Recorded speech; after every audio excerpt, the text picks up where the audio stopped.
श्रीलक्ष्मी श्रीमहालक्ष्मी क्षीरसागरकन्यका उत्तिष्ठ हरिसम्प्रीते भक्तानां भाग्यदायिनी।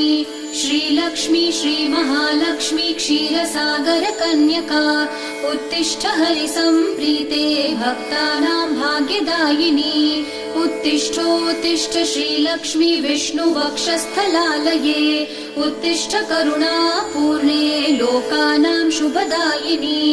उत्तिष्ठोत्तिष्ठ श्रीलक्ष्मी विष्णुवक्षस्थलालये उत्तिष्ठ करुणापूर्णे लोकानां शुभदायिनी। श्रीपद्ममध्यवसिते वरपद्मनेत्रे श्रीपद्महस्तचिरपूजितपद्मपादे श्रीपद्मजातजननी शुभपद्मवक्त्रे श्रीलक्ष्मी भक्तवरदे तव सुप्रभातम्।